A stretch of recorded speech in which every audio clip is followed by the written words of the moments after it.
Thank you for tuning in to another episode of Slavic Vote Live. Slavic Vote does not endorse any candidate, does not tell people who to vote for or how to vote for. We're a non-profit, non-partisan organization, so all of our guests and all of their opinions are solely theirs. Thank you for tuning in, and we hope you enjoy this episode. Sorry, pal, we already rolled over the Constitution way back then. How are you going to stand for that today? And once you start dribbling up in the bleachers, you're free to go. When you suspend the rules of the Constitution, what you're saying is you can dribble up into the bleachers and it's not out of bounds. That's exactly what we face today. We are sinking 15 pointers from the top deck of the bleachers, and everybody's applauding like we did something great. It was entirely unconstitutional and therefore illegal, null and void, and we should have never allowed the first dribble out of bounds. But we did, and we need to fight for liberty again because it's fast being ground under by those who love the power of the state. I mean, it sounds like they're just throwing stuff that would kind of stick to the wall, and some of it does stick apparently. It's dangerous. The argument isn't between Democrats and Republicans. The argument is between those who love liberty and those who want the collective tyranny. The only time you're really safe is when the legislature is not in session, meaning that means they can't come and tax you, they can't regulate you, they can't harness you with some rule or regulation or mask you up and kick you out the back door and put a needle in your hindside. And that's really what he's saying. He's saying, you know, you're better off if we didn't pass any more laws. There are more than enough laws on the books. Добрый день, нам очень приятно быть еще раз на этой передаче Slavic Vote Live. Вы слушаете передачу Slavic Vote Live. Вы можете звонить в студию в любое время по номеру 503-238-9000. У нас сегодня будет очень интересная передача с одним очень интересным гостем, который мы сегодня его сейчас представим через пару минут. Гостем этот гость, сенатор Орегона, который находится сенатором дистрикту, или, как говорится, участок 28. Это включает Джексон County, Klamath County, Lake County, Deschutes County и Crook County. Он также бывший комиссионер или комиссионер, или как представитель города Klamath. И Ярослав, ты можешь немножко рассказать для наших слушателей, кто, может, нас никогда не слушал, кто такой Slavic Vote? Мы сейчас перейдем на английский язык, потому что сенатор по-английски только разговаривает. И я извиняюсь наперед, что мы не сможем эту передачу делать на русском, но в будущем мы планируем переводить эти передачи. И вот я благодарю, что вы подключились. Надеюсь, вы остаетесь с нами и будем продолжать сегодня эту беседу. Thank you very much, Senator. Thank you for being here. We're really happy to have you. So how are you feeling today? I'm doing great. It's actually great fun to be here. Good. And I think this will be a great conversation. It'll be good. Hopefully, after we're all wrapped up, you'll invite me back for another session as well. So I appreciate it. I look forward to this. If it's your first time listening to this radio station, or if you found us on YouTube or any other social media that's popping up every month, it seems like there's a new platform. We're a Slavic Vote. We're about coming on the third year already in existence. We're a nonprofit, nonpartisan. That's pretty important. But at the same time, our main three goals are registration, education, and activation. What we really realized is early on that people that have lived here for 30 years, like myself in the U.S., I came here when I was like 7, we never were engaged politically. And that was the majority of the Slavic community. And what we saw was a huge need. The time arose when I think it was either the sexual education, and then there was a lot of vaccine mandates, all that stuff came around, and it really got the Russian community up in arms, if you want to put it that way, and got people very vocal. A lot of churches opened up, and this is where we started our registration phase. What we realized is people have been living in the U.S. for 20, 30 years. They were not even registered to vote.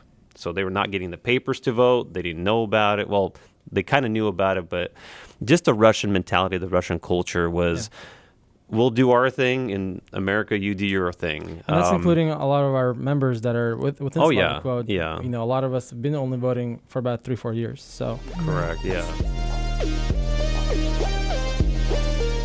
One of the things that I've, when I've originally kind of learned about you, one thing that I've realized quickly that you love the Constitution. You always talk about the Constitution. You teach the Constitution, and you do it in a way that is very understandable. And that's one thing that we wanted to invite you today is to kind of tell a little bit about the Constitution, kind of your perspective and the root of it, and kind of in the way that the community can really understand. So if you can do that for us, that'd be great. And I just wanted to add also, just to add to this conversation, one thing that I really appreciate and respect about you, that I don't think there's much of a Slavic community that is in your district. And I mentioned earlier your district, and you have been very gracious to the Slavic community, even though we're not your constituents. So you've been, you love the Slavic community. You mean I'm not winning any voters? Well, I think they're moving out there buying farmland. There's only a few of folks, you know, with conservative legislators in our area. So we consider you as our representative because it's. Yeah, thank you. Yeah, well, you got a whole slew of items in there that I would love to comment on. First of all, every law, every senator or representative votes in favor of is a law that typically impacts everybody in the state.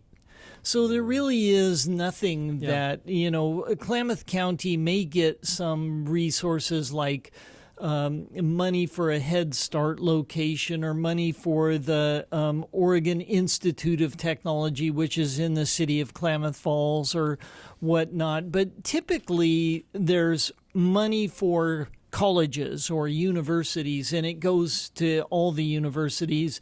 And OIT in my district will get a small slice, and other districts will also get a slice of that pie.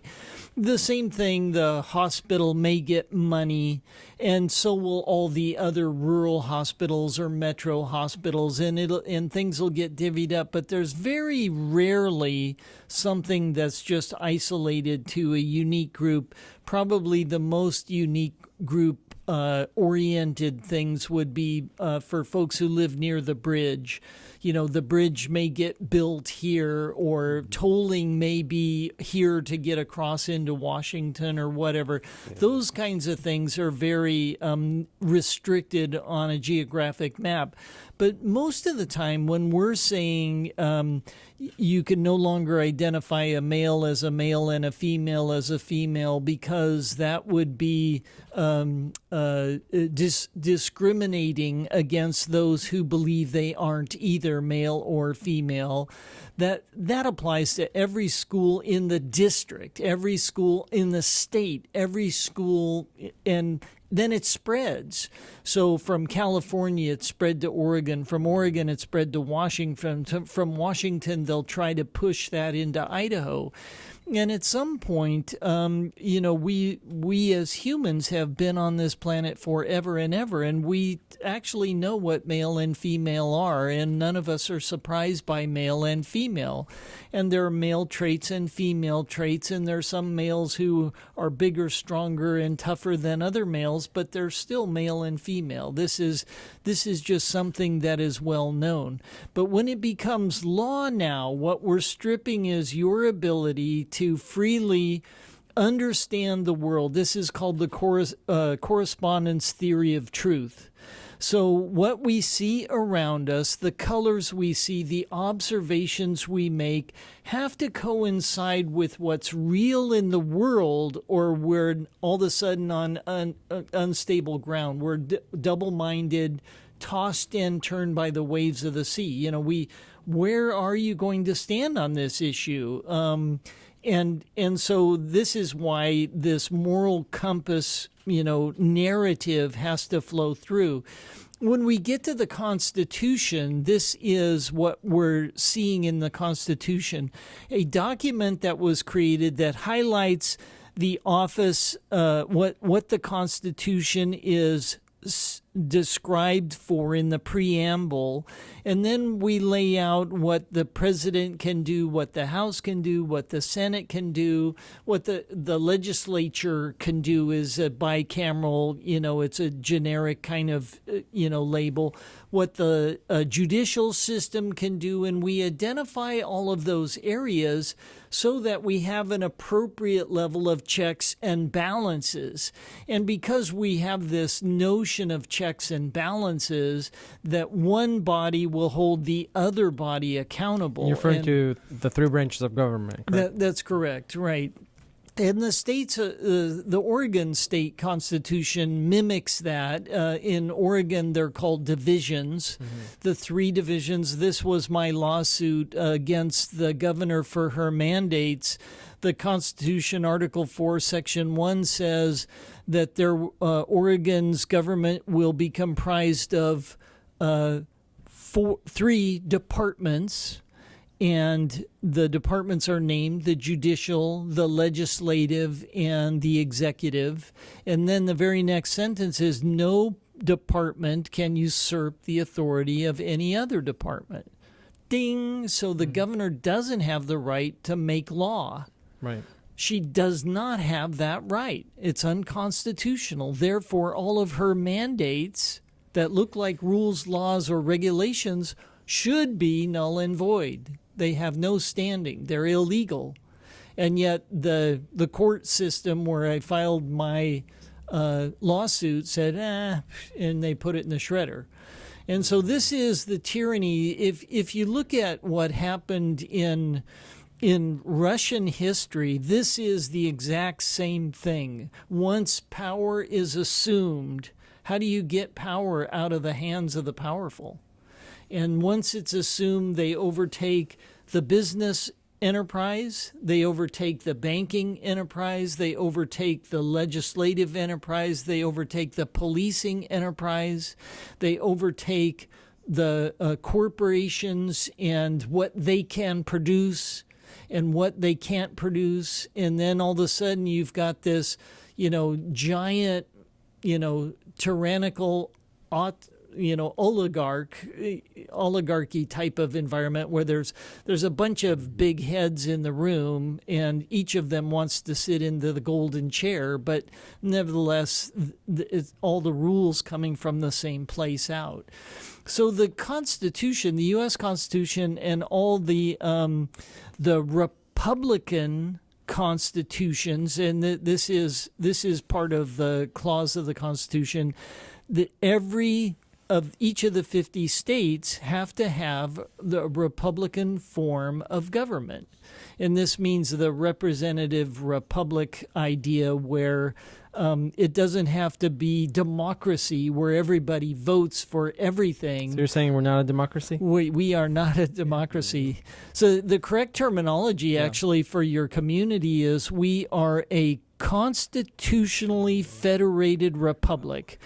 We are constitutional means we wrote it down. We looked at the wood court in the church sanctuary and we said this would make a great basketball court. And we wrote down, we put the lines on, we painted those black, we painted the key red, we put the half court line in, we made the 3-point circle, we painted it.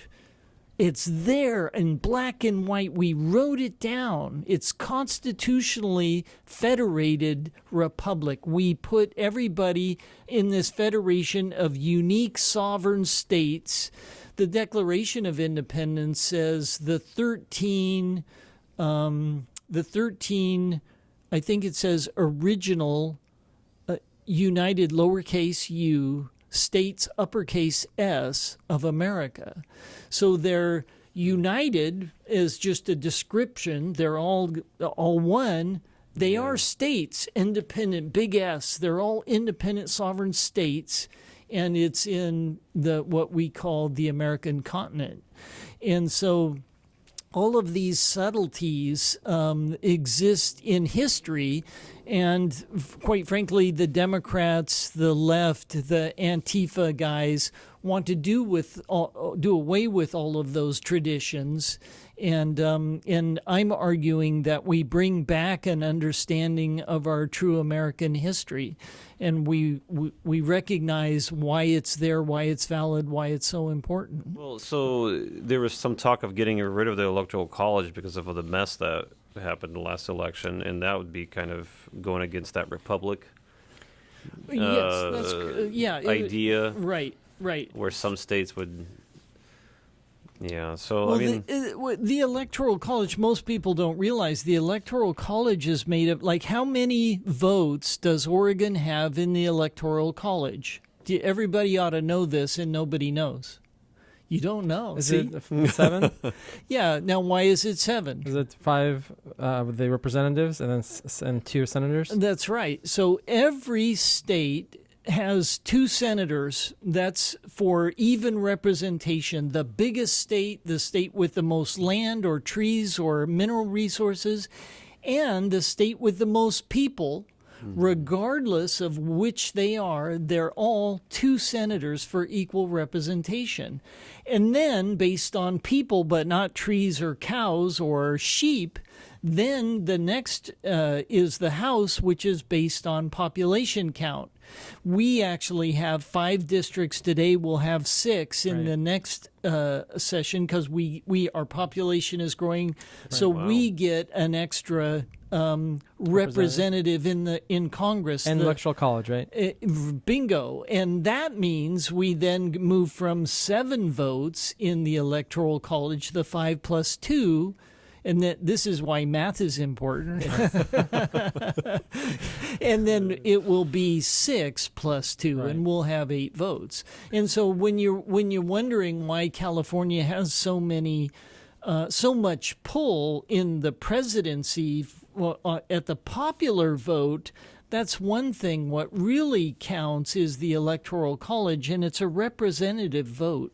It's really the same thing, but it's a representative vote. Back to your question, your question, was with regard to the Electoral College and why it's important. And the reason it's important is because without the Electoral College and that spread and the 2 senators from all 50 states, you could actually get the population of Los Angeles County and remove from that vote in Los Angeles County, if that were all Democrats. And actually, I have a great slide I can show you with what that looks like, and you can put it online, and your viewers can look at it. Yeah, it's a slide. The point is that Los Angeles County has more population than Washington and Oregon and Idaho and Montana and Nevada combined. So those states all of a sudden get eliminated by 1 county in Los Angeles. Now, what happens with San Francisco? Boom, same thing. We wipe out all the Midwest. What happens with New York? So to win a presidential election in a pure democracy, I get to I do some time in New York, and I do some time in LA, San Francisco. I'm done. And I all of a sudden am elected president of the United States, and I cut out the voices of Georgia and Kentucky and Tennessee and Mississippi and Alabama and Louisiana. All of those states get cut out because I went to the big cities and I got the population count, and voila, I've been, christened the new Pooh Bear of the United States of America. And so the idea of democracy in this just raw population count is really a bad idea, because it's better to have this representation that gets spread evenly across the states with some adjustments for those areas that are more populous, but still get, held in check by the Electoral College count. And so you're talking about the Electoral College, and is that written in the Constitution? Yes. Okay. Yes. And so you made some good arguments. Well, actually, it in the Constitution, it doesn't call it the Electoral College. It's a body of electors. Okay. And so that college phrase is our, kind of modern vernacular, like it's a commission or something. It's not a commission identified in those terms, but yes, it is the board of electors that is a constitutional foundation for keeping power out of the hands of the powerful. Remember earlier we said, well, how do you get power away from the powerful? How do you take power away from Stalin? How do you take power away from Khrushchev? How do you take power away from Biden? We're all in the same boat. How do you take power away from Governor Brown? And when a person has that much power that you're thinking about, gee, maybe they have too much power, then you've crossed that line and you're wondering about it. And now that you're wondering about it, the point was Jefferson said you should never amass power, because anybody who becomes powerful becomes corrupt. Lord Acton, absolute power corrupts. Absolutely. And everybody knows that. Every time I speak, I make the power corrupts, absolute power corrupts, and I stop there, and the audience yells out uniformly, absolutely. And it's a joy to know that people still recognize that and understand that. And that's why the Constitution was put together in this form, to provide checks and balances and not let us get out of line left or right, but to keep freedom. Remember, even, this is an elemental part of it. We talk about our rights, our freedoms. You have been endowed by your Creator with certain inalienable rights, and among them are among these, so there are others, these are life and liberty and the pursuit of happiness.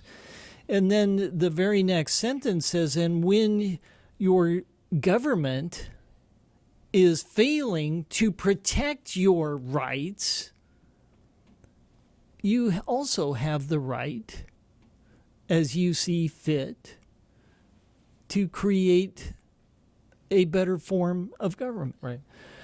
So liberty is a big, big issue. It's a complex issue. If I could tell your readers or your listeners one other place to go to read historical literature, the Liberty Fund, Online Library of Liberty at libertyfund.org, has several thousand years of literature on liberty. All the founding fathers, Jefferson, Adams,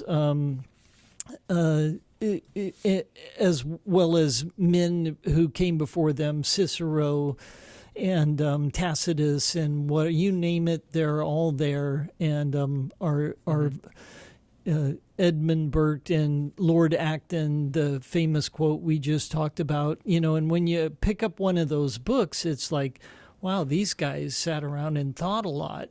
And the astounding thing is they didn't think with a keyboard.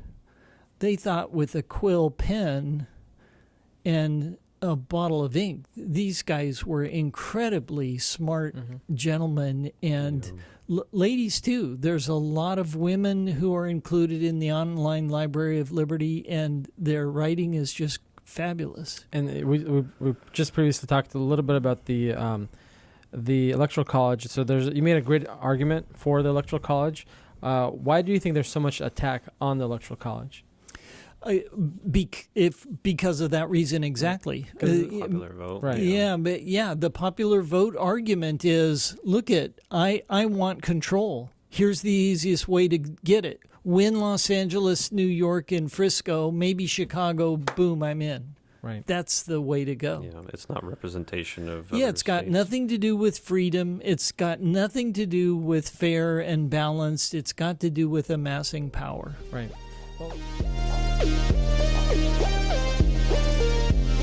I want to take a moment to thank all of our sponsors for allowing us to be here on this program and all of our future programs. Some of those sponsors are Пельмени, Nina Martinov, a real estate broker, America's Best Realty, Exceptional Homes, Dream House Construction, Imperial Cabinets, Solution 8020, Gold Cup Coffee House, Red Hills Construction, Ciberoni, Lanos Floral, Third House Media, and some others. Without these companies, without these organizations, we couldn't be on this program. And if you would like to be our next sponsor, reach out to us by visiting SlavicVote.org. We would love to partner with you and further our mission. Thank you very much. Well, thank you very much for that great discussion. As we conclude this episode, could we do a quick, in a sense of elevator pitch, or your kind of a quick introduction to the Constitution, and how would you, kick off this next episode that we're going to have with the next to get to the Constitution, you have to realize that there were decades of arguments, reasoned, well thought out, well argued arguments about what power in the colony should look like, what the King of England should be exercising in terms of his power, and what the people who are now living in this world with very few regulations, right? Who was here regulating? Was there OSHA around in the early 1500s or 1600s? And so there's a elevated time period probably from the 1640s forward, where we have these arguments going on in the public domain about what liberty should look like, what freedom should look like, what resistance should look like, what tyranny looks like, back to what liberty looks like, and these kinds of things. And so I have in front of me a document from Saturday, February 18th, 1775. So this is in front of the Declaration of Independence. And if I were to start a constitutional class, I would actually start with the Declaration of Independence and walk through that, and then move to the Constitution, which didn't appear for another 10 years. And then in this document, what we see here in 1775 is this frustration boiling to a head. And what's going to happen? How's it going to pop? Is it going to explode? Is it going to fizzle? Is it just going to die down? What's it going to look like? And the title to this is Number 5 of the American Crisis, written by a gentleman in London, England. So he's in England. It's 3,000 miles sailing and several weeks, 6-8 weeks voyage to get to the United States. He writes this in London before it ever gets to the United States, but he makes this claim about American independence. He says, resistance to tyrants. Well, there's a word for you. Resistance to tyrants and the instruments of tyranny, so both of those, is justifiable and warranted by all the laws of God and man. And he laid these out very purposefully. The laws of God come first, the laws of man second. This is justifiable if it's warranted. And so now we have to determine, is it warranted? And he says, at a juncture like the present, when the national reputation of the United States of America, as well as her absolute safety, I should clarify, wherever he refers to Britain, I changed it to present tense and say America. So I'll read it in its natural language, and then your listeners can collapse this into the current tense. They can see America written in this, but I'll read it like we're actually reading the original in 1775. At a juncture like the present, when the national reputation of Britain, the United States of America, as well as her absolute safety, stands tottering on the brink of destruction, when liberty and freedom, the great pillars of the Constitution, are, by force and fraud, undermined and tumbling into ruin, when the bloody sword of tyranny is drawn against Britons in America and soon to be plunged into the bowels of her innocent inhabitants, when the present sovereign, aided by a despisable junto and the rebel outcasts and refuse of Scotland, right? You know, and he's referring to Scotland because they were influencing the crown at the time. Those not elected by the free suffrages of the people in England or in America are rioting with impunity in the spoils of the insulted and powerful kingdom, when they by cruel oppression have spread terror and civil war in every part of the British Empire, when they have destroyed and suspended her free trade,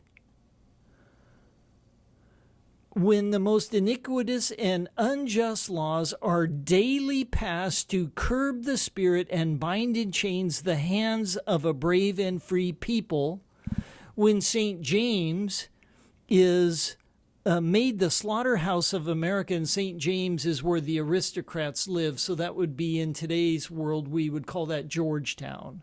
When Georgetown is made the slaughterhouse of America, when the sovereign has become the national executioner and for a scepter carries a bloody knife, that's pretty dramatic, but nevertheless, when by the most scandalous and shameful profusion of public money we are hourly robbed and plundered to answer all the purposes of kingcraft and villainy, when new taxes are daily imposed upon the people in a time of peace to the almost ruin of the state. And this guy goes on for another 6 pages describing circumstances that are happening within the public domain that he is witnessing in Britain and has knowledge of in the United States of America. And men were writing pamphlets like this to inform their readers and the public, like you're doing with this radio show, calling them to action. And this is the beauty of the American experiment, is we went from this to the Declaration of Independence, where we documented, we went to the king with that complaint and this complaint and the other complaint and the next complaint, and walked through all of those. And all we're looking for is for a government that will give us our freedom and won't over-regulate us and won't swarm, hordes of rules upon our necks, and will give us the freedom we have enjoyed in the Americas, where there were few rules and they kind of got used to living in a free world. And so now that they're used to that, that builds from this kind of missive to the Declaration of Independence, from the Declaration of Independence to all-out war. Then from all-out war, then everybody says, we better figure out how we're going to live together, work together, and organize our lives. Yeah, so I think it all sums up everything in the phrase taxation without representation, that whole letter. Yeah. Well, thank you. I appreciate your wisdom, a lot of the information that you brought to us. I think that's great, and I see a lot of passion in you. What makes you love the Constitution? What makes you love America, and just such a patriot? Well, that's really a hard question, because the truth is I just don't want to push anybody around. My kids would tell you different. But, there are a lot of people who get off being boss. And I was never like that. I was a senior vice president of a large, firm in management. We called it MIS, the Management Information Systems, and that was kind of in the beginning of new tech, and I always have been a teacher type, have always loved the idea of helping people find their way. I think the idea that thrills me the most is human flourishing. If we're going to give you freedom and you're going to end up in the gutter, that's not my idea of a use of freedom, a good use of freedom, an appropriate use of freedom. I think freedom ought to envelop us in a mode where we can help each other, we can help others aside from ourselves and our own family, and we can spur each other on to better and greater things. And the ingenuity and creativity that we each have, the video tech guys that have been here and set this up, they all deserve our thanks. They've got a skill set. I would just stare at this equipment like, what do you do now? And there's three of us here. Yeah. And they've got it wired. Oh, that's a bad joke. Never mind.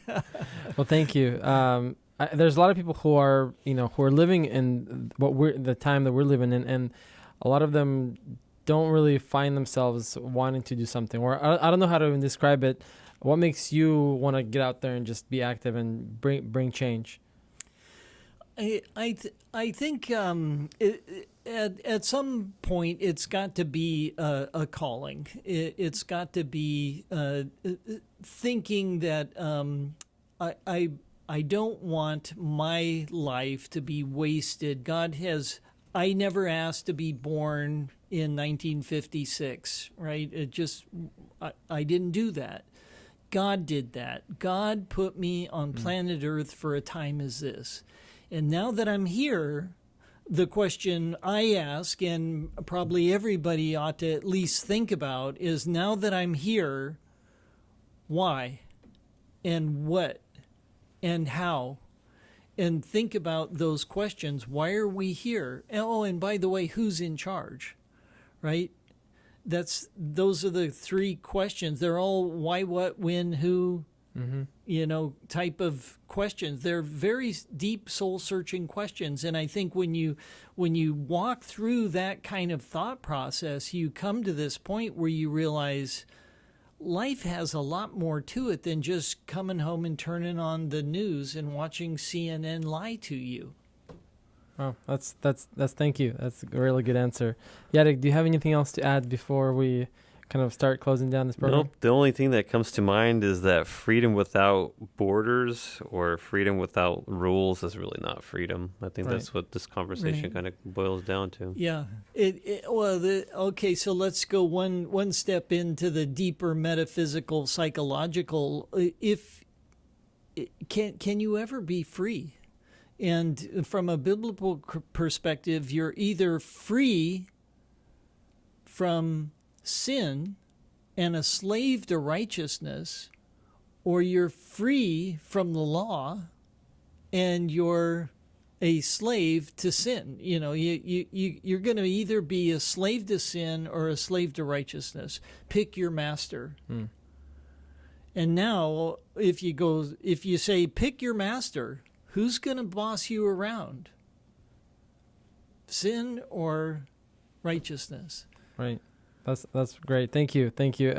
Most of our listeners that are listening probably knows about this upcoming election that are coming up. We got multiple elections this year. One is the primary for the governor. One is for the general. So I wanted to just a quick reminder for the folks, if you are listening to this program and you are not registered to vote, I think we made a lot of great points today about why it's important to vote. And the first thing you want to do always, every year, I recommend to everybody going online and check your voter registration. Make sure you're registered to vote, first of all. Make sure you're registered with a party, because if you don't register with a party, that means you won't be able to participate in some of the elections, like primaries. Could you speak a little bit about that? How would you describe that? Specifically, you said it perfectly. Okay. Yeah. If you remain a non-affiliated voter, like when you get a driver's license, they put you in the NAV, non-affiliated voter category, and then you never get to voice your opinion about a primary, whether it's an independent primary or a Democrat primary or a Republican. Your voice doesn't count. Right. You do get to vote in the general after everyone else has made the cream come to the top, and then and you may have had a better better opportunity Right. earlier on in the primary. So you said Right. it right. I noticed a lot of times during those primaries, a lot of the good candidates, unfortunately, don't get out to the general. So when we open our ballots and we see two mediocre candidates and then we complain, I tell people, you should have been voting in the primaries where you could have gotten that good candidate out there. Right. So that is very unfortunate a lot of times. So primaries is a very important elections. So do get out there and vote in those primaries. And we'll be talking more about this as we continue with these programs. We've had a great program last week. So if you haven't heard it yet, we sat down with Lily Zhukova, and she did a great breakdown on the election that just happened. And also we had a great discussion about just the upcoming elections that are happening. So if you want to learn more about that, tune into that from last week, and you'll be able to learn quite a bit as well. So make sure you do that, and we'll be happy to be here to help you to understand all the elections that are coming up. So how in the closing, could you how would you urge the community to vote in this midterms that are coming up and the importance of the midterms? And then we'll just close this program with that. Right. Well, that's hard. That's a loaded question Yes. for a Republican conservative. I'm not sure I can honor it. The bipartisan or what we call it. We called it. What was your Midterms? phrase for? Party neutral.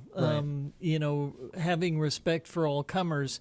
I think that what we have seen in the last couple of years has what's been bubbling up within the Democrat supermajority. They have majorities in both the local House. They have majorities in the local Senate. They have the governor's office and have had it for 24 years or so.